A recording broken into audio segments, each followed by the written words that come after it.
इस ऐतिहासिक प्रांगण में हुई, सदाकत आश्रम के प्रांगण में।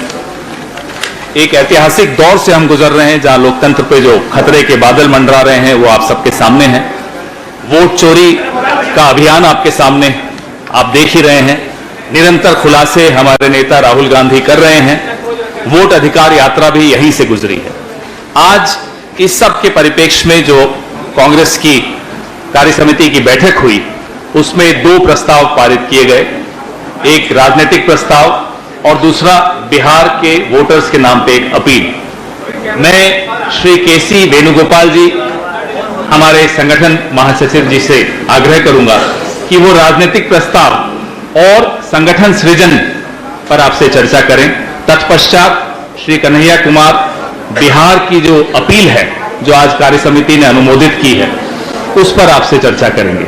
श्री केसी वेणुगोपाल जी, आपसे अब राजनीतिक प्रस्ताव पर चर्चा करेंगे। धन्यवाद भवन जी, जयराम जी, कृष्णा जी, सबसे नमस्कार। Today the extended Congress working committee meeting was convened at Sadakat Ashram, Patna, a venue deeply rooted in the history of freedom struggle. This office is emotionally connected to the entire Congress people in this country. We are really proud of having an extended CWC meeting in this Sadakat Ashram. Unfortunately, 1 month before, BJP people attacked this office, but now the message coming out from this office is really energetic and enthusiastic.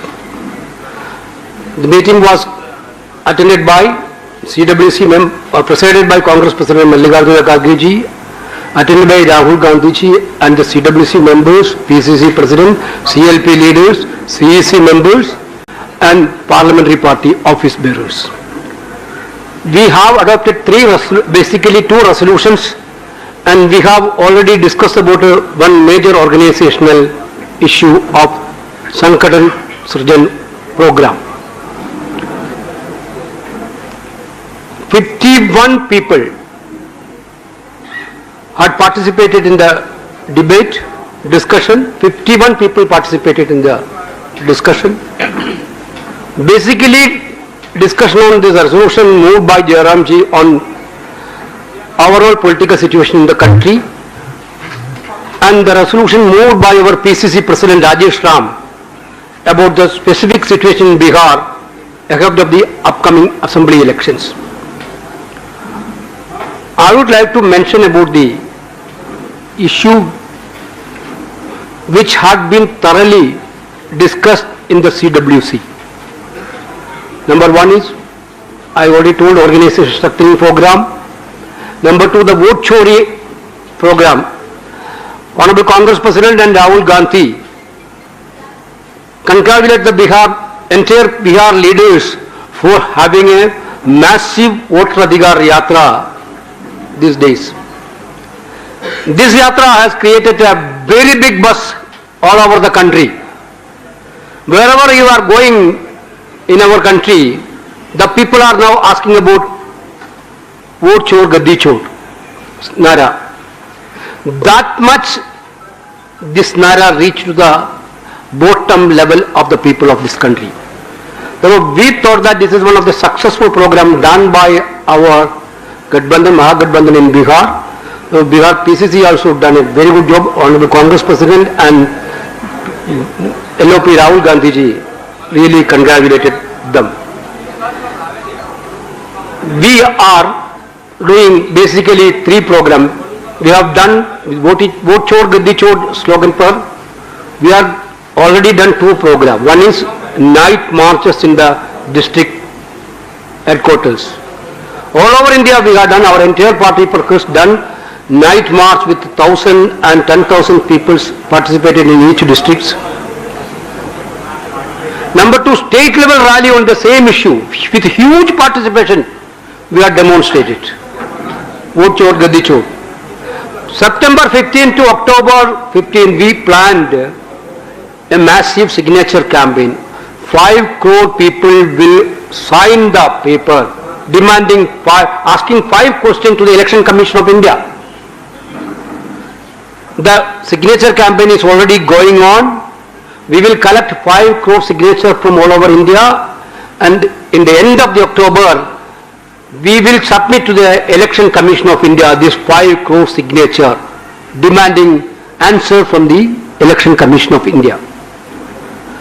Then, coming to the Sankatan Srichan program, I think in the history of Indian National Congress, I think any of other organizations also, we are initiated a very successful and Shandar program. You can understand that. Now, entire Congress party is involving party Karyakarta and common Karyakarta on the decision-making process of DCC presidents. DCC president is going to be one of the most important position in the party. They have the responsibility to build the block, mandal, booth, and to strengthen the social media and strengthen everything. But these DCC presidents will also having powers more than earlier. We started the process from Gujarat, then Haryana, Madhya Pradesh, now Jharkhand, Odisha and Punjab and Uttarakhand going on. I can tell you,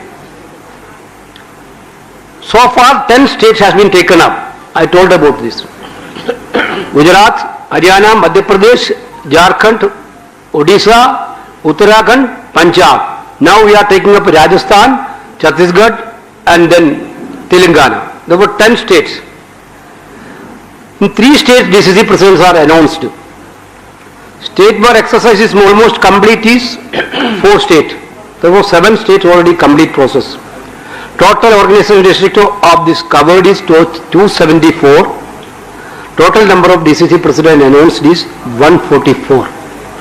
144 DCC president announced so far. You know that system. One senior leader, like a former central minister, CP Joshi is going for a district as a district observer. Our PCC presidents and general secretaries are going as a district observer. They will spend 7 days, 8 days in a district. They will ask the common workers about the DCC president selection process. Then they will come with a panel. After that, multi-level discussion will be there again. Then we are announcing the DCC presidents. This process we already completed. Total number of DCC presidents announced is 144. So far we announced 144. Now 1,912 days are spent by this observer for selecting DCC president. After that, we are going to select it. Wherever this process is complete, we will go for block president selection, mandal president selection, booth president selection, BLA 1 and BLA 2 selection process. So this 2025, we decided in Belgaum that 2025 is the organization strengthening year. That is why we are doing all these things.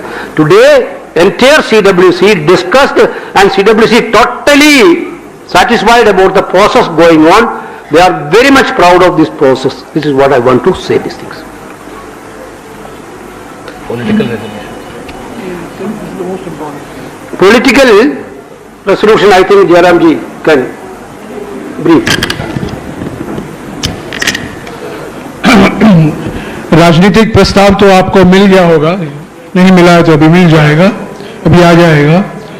पर इस राजनीतिक प्रस्ताव में कई मुद्दे शामिल हैं। खास तौर से जो वोट चोरी अभियान राहुल जी ने निकाला है और इस प्रस्ताव के संदर्भ में राहुल जी ने कहा भी कि अगले 1 महीने में मिनी हाइड्रोजन बम, यूरेनियम बम, प्लूटोनियम बम, अलग अलग बम फोड़ने वाले हैं अलग अलग जगहों में। ये शुरुआत है। कर्नाटक के महादेवपुरा और आलंद से जुड़े हुए जो खुलासे हुए हैं, ये एक शुरुआत है। और वोट चोरी अभियान के बारे में इस प्रस्ताव में काफी लंबा जिक्र है। और जो अभी हमारे जो प्रभारी संगठन ने आपको बताया है कि 15 सितंबर से लेकर 15 अक्टूबर तक 5 करोड़ हस्ताक्षर का अभियान निकाला जाएगा और ये 5 करोड़ सिग्नेचर हस्ताक्षर इलेक्शन कमीशन को सौंपे जाएंगे। एक इलेक्शन कमीशन जो हमारे सवालों का जवाब नहीं दे रहा है, जो इलेक्शन कमीशन ने साजिश रची है, प्रधानमंत्री और गृह मंत्री के कठपुतली बन गए हैं, उस संदर्भ में जो हम सिग्नेचर कैंपेन चला रहे हैं वही 5 करोड़ हस्ताक्षर हम इलेक्शन कमीशन को सौंपेंगे। इसके अलावा कूटनीति पर काफी बहस हुई, प्रस्ताव में भी इसका बहुत जिक्र है। राहुल जी ने भी इस पर अपने अंतिम भाषण में कहा कि कूटनीति की विफलताएं जो हमें देखने को मिल रहा है, जो चुनौतियां हमारे सामने हैं कूटनीति को लेकर, और ये सारे दोस्त प्रधानमंत्री के हैं और दोस्तों ने ही ऐसा स्थिति पैदा कर दी है कि हमारी कूटनीति की विफलता सामने आई है। अमेरिका, चीन और कुछ ही दिन पहले हमें समाचार पढ़ने को मिला कि सऊदी अरेबिया ने भी पाकिस्तान के साथ एक सिक्योरिटी मामलों पर, सुरक्षा मामलों पर एक समझौता किया है। नेपाल, बांग्लादेश, श्रीलंका सभी देशों को लेकर इस प्रस्ताव में जिक्र किया गया है, इस पर चर्चा की गई है। और कूटनीति अभी एक बहुत बड़ी विफलता है मोदी सरकार की। जीएसटी त्योहार मना रहे हैं। 8 साल पहले राहुल जी ने खुद कहा था कि GST good and simple tax नहीं है पर गब्बर सिंह टैक्स है। 8 साल लगे हैं। पहला धक्का हमारे अर्थव्यवस्था को नोटबंदी से मिला और दूसरा धक्का पहले जुलाई 2017 को एक गब्बर सिंह टैक्स से मिला। 8 साल से हम मांग कर रहे हैं कि इस जीएसटी में भारी मूल सुधार आने की जरूरत है, जीएसटी 2.0 लाने की जरूरत है। 8 साल बाद मजबूरी में दर काटे गए हैं, पर जब आमदनी नहीं बढ़ी है पिछले 10 सालों में, सिर्फ दर काटने से ग्राहक बाजार में नहीं आएंगे और चीजें खरीदेंगे जितना की उम्मीद हो रही है। तो इस जीएसटी को भी लेकर ये जो सुधार या जीएसटी में जो परिवर्तन के दावा कर रहे हैं प्रधानमंत्री, ये बहुत अधूरा है, बहुत अपर्याप्त तरीके से किया गया है, सही तरीके से नहीं किया गया है। राज्यों पर इसका बहुत भारी बोझ बढ़ेगा। मुआवजा राज्यों को सही मायने में नहीं मिल रहा है और जीएसटी को भी लेकर जो दावे किए जा रहे हैं कि इससे अर्थव्यवस्था के लिए एक बूस्टर डोज मिलेगा, अर्थव्यवस्था में जीडीपी का दर बढ़ेगा, इस पर कई सवाल उठ खड़े होते हैं। सामाजिक ध्रुवीकरण को लेकर प्रस्ताव में चर्चा है और सामाजिक न्याय को लेकर खास तौर से जाति जनगणना जो एकमात्र कारण है। मोदी सरकार ने 8 साल से चुप्पी नहीं तोड़ी थी जाति जनगणना को लेकर, पर अभी उन्होंने अपना निर्णय दिया है कि 2027 के फरवरी महीने में ये जाति जनगणना करवाया जाएगा। तो ये कांग्रेस पार्टी के दबाव के कारण, राहुल जी और खड़गे जी के अभियान के कारण ही हो पाया है सामाजिक न्याय। और सवाल तो उठता है कि सामाजिक सर्वेक्षण बिहार में तो हुआ था, 65% आरक्षण की घोषणा की गई थी, पर क्या वजह है, क्या कारण है कि प्रधानमंत्री उस आरक्षण अधिनियम को संवैधानिक सुरक्षा नहीं दे पाए हैं। 30 साल पहले कांग्रेस सरकार ने तमिलनाडु के 69% आरक्षण अधिनियम को संवैधानिक सुरक्षा दिया था, पर बिहार के 65% आरक्षण को जो हाई कोर्ट और सुप्रीम कोर्ट में रद्द किया गया था, उसको संवैधानिक सुरक्षा अभी तक प्रधानमंत्री ने नहीं दिया है और ये डबल इंजन सरकार की विफलता है। तो आर्थिक मुद्दे हैं, राजनीतिक मुद्दे हैं, सामाजिक न्याय और सामाजिक ध्रुवीकरण के मुद्दे हैं, कूटनीति के मुद्दे हैं, ये सब आपको मिल जाएगा इस प्रस्ताव में। सर्वसम्मति से ये प्रस्ताव पारित किया गया और इस पृष्ठभूमि तो संदर्भ तो बिहार का चुनाव है और इसीलिए विशेष एक प्रस्ताव बिहार की जनता के नाम पर एक निवेदन किया गया है इस एक्सटेंडेड वर्किंग कमेटी के द्वारा, जो अभी आपको कन्हैया जी पढ़कर बताएंगे। शुक्रिया।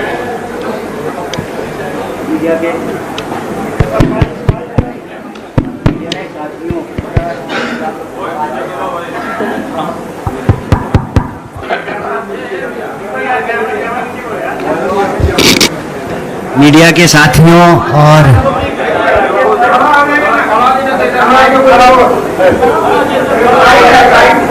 आज पटना के सदाकत आश्रम में एक ऐतिहासिक extended Congress working committee meeting हुई और इस मीटिंग में खास करके जैसा कि ऑर्गेनाइजेशन जनरल सेक्रेटरी और जनरल सेक्रेटरी कम्युनिकेशन ने आपको बताया कि पूरा का पूरा जो बैठक है उसमें देश भर की तमाम चीजों पर चर्चा हुई, लेकिन पूरा फोकस जो है वो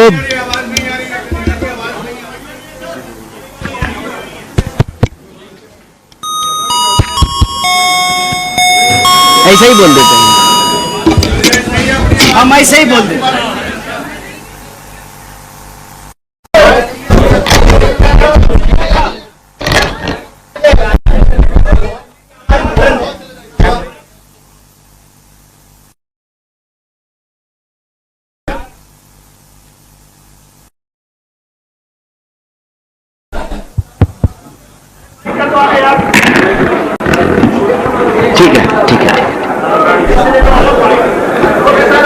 मीडिया के साथियों का बहुत बहुत स्वागत है। जैसा कि आपको ऑर्गेनाइजेशनल जनरल सेक्रेटरी और जनरल सेक्रेटरी कम्युनिकेशन ने बताया कि आज पटना के सदाकत आश्रम में एक ऐतिहासिक एक्सटेंडेड कांग्रेस वर्किंग कमेटी की मीटिंग हुई। वैसे तो इस मीटिंग में कई मुद्दों पर चर्चा हुई, देश भर के विषय पर चर्चा हुआ, संगठन सृजन पर चर्चा हुआ, लेकिन इस बैठक का फोकस बिहार था और वोट चोरी का सवाल था। और उसी बैठक से एक्सटेंडेड कांग्रेस वर्किंग कमेटी की मीटिंग से बिहार के जो 14 करोड़ लोग हैं उनका एक अपील भारतीय राष्ट्रीय कांग्रेस की तरफ से आई है। आपके माध्यम से हम अपने बिहार के सभी भाइयों बहनों से यह अपील करना चाहते हैं, उन तक अपनी बात पहुंचाना चाहते हैं। इस अपील का जो पहला बिंदु है वो ये है कि देश के आजादी के आंदोलन से लेकर के बिहार में जब पहली सरकार बनी तो उस सरकार ने बिहार का औद्योगिकीकरण किया। यहां पर एशिया का सबसे बड़ा रेल यार्ड कारखाना खुला, उर्वरक के कारखाने खुले, रिफाइनरी खुला, थर्मल पावर प्लांट लगा, 33 से ज्यादा चीनी मिल की स्थापना हुई, विश्वविद्यालय स्थापित हुए, मेडिकल कॉलेज की स्थापना हुई।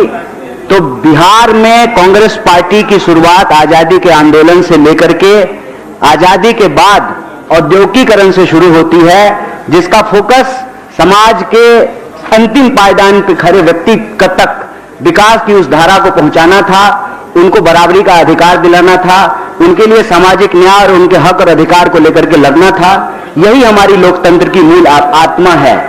और इस बैठक में यह अपील की गई कि जब आज लोकतंत्र पे हमला हो रहा है तो लोकतंत्र की जननी बिहार से ही उस लोकतंत्र को बचाने की लड़ाई छेड़ी जाएगी। और इस अपील में यह साफ साफ कहा गया है कि राहुल जी का मताधिकार यात्रा यह इस बात के संकल्प को दोहराता है कि कांग्रेस पार्टी किसी भी सूरत में 1 पर्सन 1 वोट के उस अधिकार को, संविधान को और लोकतंत्र को झुकने नहीं देगा, मिटने नहीं देगा। कांग्रेस पार्टी का एक एक कार्यकर्ता लोकतंत्र के लिए, वोट चोरी के खिलाफ, अपने हक और अधिकार के लिए संघर्ष करेंगे। यह बात हम लोगों को समझ लेना चाहिए कि जो सरकार वोट चोरी से बनेगी वो सरकार जमीन की चोरी करेगी। और यह बात बार बार राहुल जी उठा रहे थे, कांग्रेस पार्टी उठा रही थी कि जो सरकार वोट चोरी से बनेगी वो सरकार पेपर लीक कराएगी, वो सरकार पलायन नहीं रोकेगी, वो सरकार भ्रष्टाचार करेगी, वह सरकार देश के जल जंगल जमीन को अपने दोस्तों के हवाले करेगी। और ये देखने को मिला कि कैसे यह वोट चोरी से बनी सरकार जमीन चोर भी है। और अभी भागलपुर में प्रधानमंत्री जी के दोस्त को 1 रुपए में 1 रुपए प्रति एकड़ के दर से जो है उनको जमीनें दी गई है। तो यह वोट चोरी की सरकार जमीन चोर है। और जब सरकार वोट चोरी से बनती है तो वो सिर्फ जमीन चोरी नहीं करती है, वो इस देश के, इस प्रदेश के युवाओं का भविष्य चोरी करती है, वह लोगों के रोजगार को छीनती है। तो यह जो वोट चोरी से बनी सरकार है वह रोजगार चोर सरकार है। और वो रोजगार चोर सरकार ऐसे है कि आप बीपीएससी का एग्जाम उठा करके देख लीजिए, टीआरई 4 का एग्जाम उठा करके देख लीजिए, बिहार में होने वाला कोई ऐसा एग्जाम नहीं है जहां पेपर लीक नहीं हो रहा है। और उसके खिलाफ जब बिहार के नौजवान सड़कों पर उतरते हैं, अपना हक मांगते हैं, तो उनके ऊपर लाठियां बरसाई जाती है। हम नौकरी मांग रहे हैं, हमको लाठियां दी जा रही है। तो वोट चोरी से बनी है सरकार रोजगार चोर है। इसके साथ साथ हमने बिहार में यह देखा है कि आए दिनों लगातार कानून व्यवस्था बिगड़ती जा रही है। और आज कांग्रेस प्रेसिडेंट ने एक बड़ी अच्छी बात कही। उन्होंने कहा कि यह सुशासन नहीं है, कुशासन है। और ऐसा लगता है कि प्रशासन जो है बहुत लंबी छुट्टी पे चली गई है बिहार की। प्रशासन तभी एक्टिव होता है जब स्टूडेंट को पीटना हो, जब शिक्षकों को पीटना हो। प्रशासन तभी एक्टिव होती है जब शराब माफिया से भ्रष्टाचार में पैसा वसूलना हो। इस प्रदेश का शासन और प्रशासन जो है वो लंबे समय के लिए छुट्टी पे चला गया है। इसीलिए वोट चोरी से बनी हुई सरकार अपराधियों के संरक्षण से चलती है। जो सरकार वोट चोरी से बनी है उस सरकार को अपराधी चलाते हैं। इसीलिए बिहार की हालत यह है कि आज मानसून में जितना पानी नहीं बरसा उससे ज्यादा गोलियां बरसी हैं। तो वोट चोरी से बनी हुई सरकार लोगों के शासन, प्रशासन और सुशासन के अधिकार की भी चोरी करती है। तो यह जो अपील है आज कांग्रेस वर्किंग कमेटी ने बिहार के मतदाताओं के नाम जारी किया है, हम उसके एक एक बिंदु को डिटेल्स नहीं बोल रहे हैं, संक्षेप में आपके बीच में रखा है। यह अपील आप तमाम मीडिया के साथियों को मिल जाएगा। और हमारा आपसे निवेदन है कि बिहार के हक की इस लड़ाई में, संविधान बचाने की इस लड़ाई में वोट चोरी को रोकने के लिए और लोगों की नौकरी के लिए, पलायन को रोकने के लिए, भागीदारी के लिए इस मुहिम में हमारा साथ दीजिए। बहुत बहुत शुक्रिया, बहुत बहुत धन्यवाद। धन्यवाद कन्हैया जी। ये 4.5 घंटे चली हमारी सीडब्ल्यूसी की बैठक और 51 लोगों ने उसको एड्रेस किया। अब आपने हमारे प्रस्तावों के विषय में जान लिया है। अब आपके सवाल, प्रस्ताव भी अभी आपके मोबाइल्स पे आ रहा है या आ चुका होगा। अब आपके सवाल एएनआई एक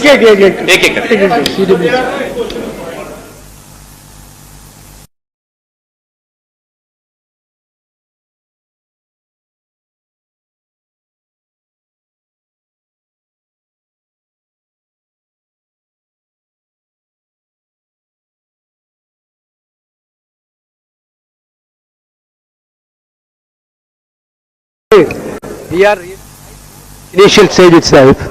We are really proud of that we are meeting, extended working committee is meeting in Tadagad Ashram, in which office Babu Rajendra Prasad ji stayed after he vacating the President of India.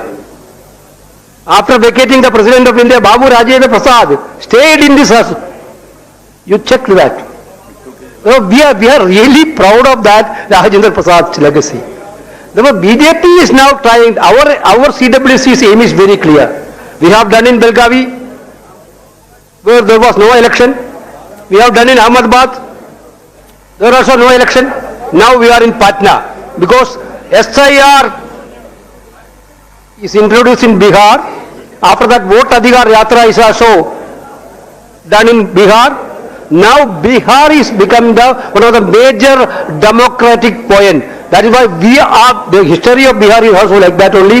Bihar has a biggest pivotal role in freedom struggle. That is why we have done in this CW section in Bihar. Anwar ji, PTI.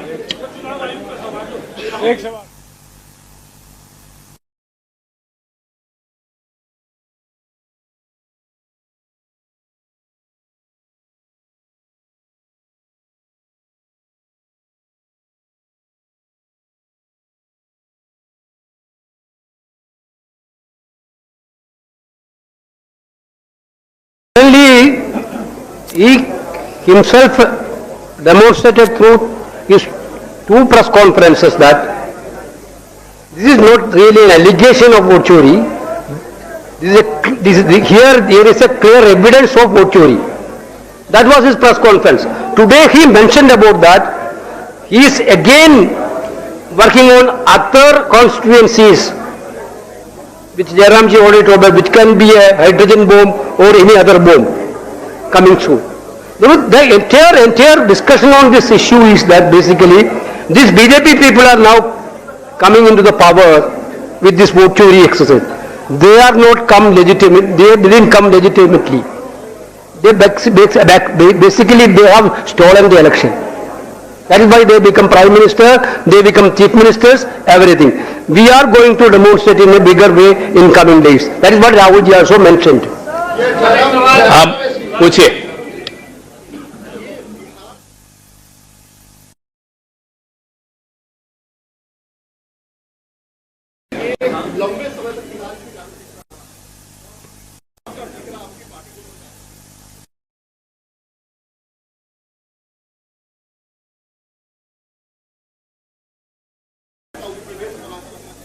BJP की question